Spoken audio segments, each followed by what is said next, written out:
Myaamia.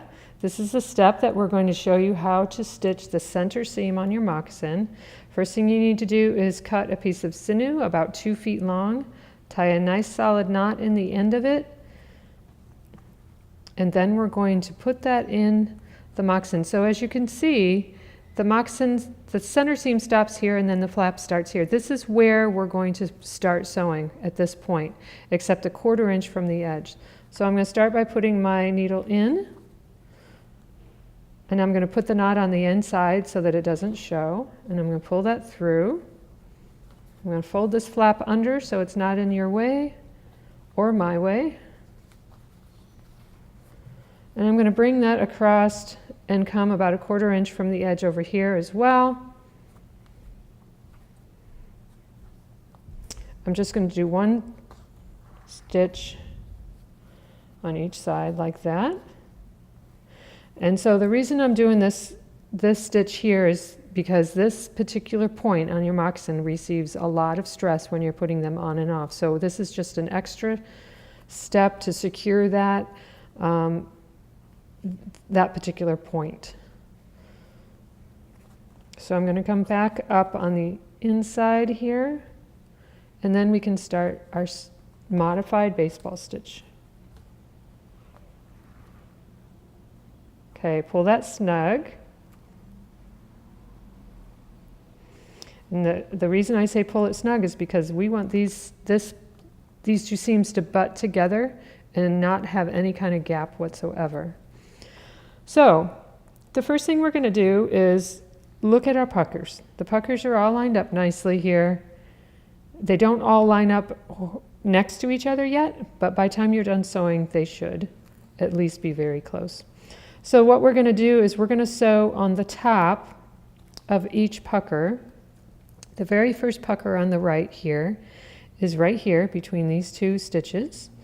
And this is the basting stitch that you put in order to make this pucker to begin with. And the idea, when you made that stitch, if you made that stitch really evenly, then your puckers will also be even. If you made your stitches long, then your puckers will be thicker. If you made your stitches shorter, the puckers will be very small. So you wanted to have, mostly consistency is important on that one particular stitch. So what we're going to do now is go on the top of this first pucker. And I'm going to bring my needle out 1/4 inch, and I'm going to go through the leather, thickness only. I am not going completely through. I'm coming out the edge. I don't know if you can see that very well, but let me pull the sinew out so you can see it again. There you can see where it's coming out the edge and not the back. And I'm going to pull that snug. For the next stitch, I'm going to flip the moccasin around. This just makes it easier. And the first pucker on this side is right here, kind of underneath this stitch right here. So I'm going to go in 1/4 inch from the edge, stitch, take my needle through the thickness of the leather on the top of that pucker. I'm going to bring the last stitch upward so it doesn't get tangled in with this, and pull that through so that it's coming through the thickness of the leather. So for the next, and I'm going to pull it tug. The next stitch, I'm going to flip it around, go to the next pucker, which is right here. The next pucker is between these 2 stitches. I'm going to come 1/4 inch from the edge, right on the top of that pucker,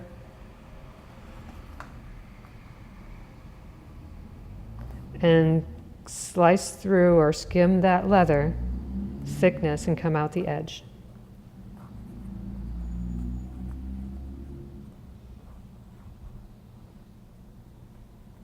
And I'm going to pull that snug. You're going to continue this all the way down these puckers, lining them up as you go, and eventually you're going to come to the toe and you're going to run out of puckers. So once you get all the way down to the end, this is what you're going to do. I'm going to switch with a moccasin that's already done. So you can see that this has already been sewn. all the way down to the toe. You can also still see the basting stitch from where we gathered and puckered them to begin with. And when you're completely done and satisfied with the moccasin and the toe and how it fits and everything, make sure you always try it on. Those basting stitches can come out. Sometimes if your leather is a lighter color, they won't even show.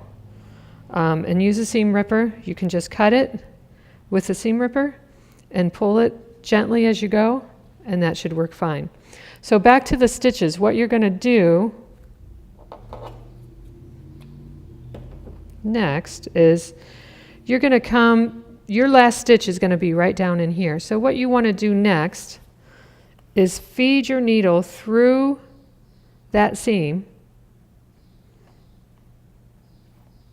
to the other side, to the inside, sorry. See if I can do this so you can see it. I'm going to just poke it through wherever it will go through. I'm trying not to grab any leather. And then I'm going to turn the moccasin inside out.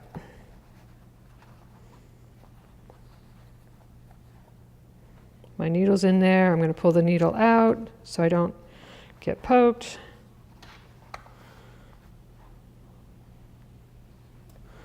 So then,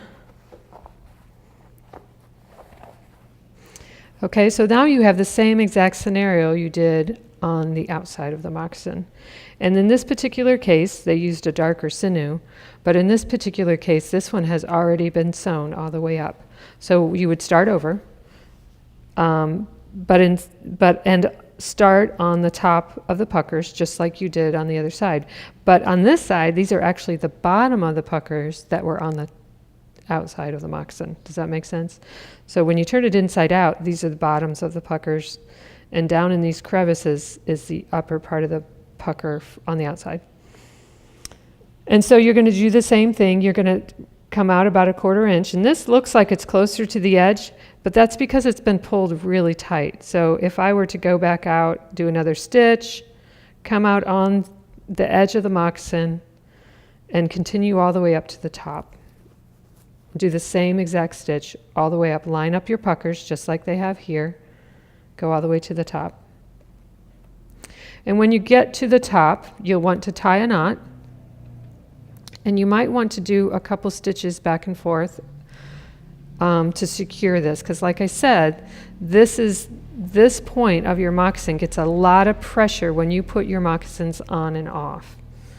That needs to be reinforced just a little bit, just to make sure it doesn't rip out on you.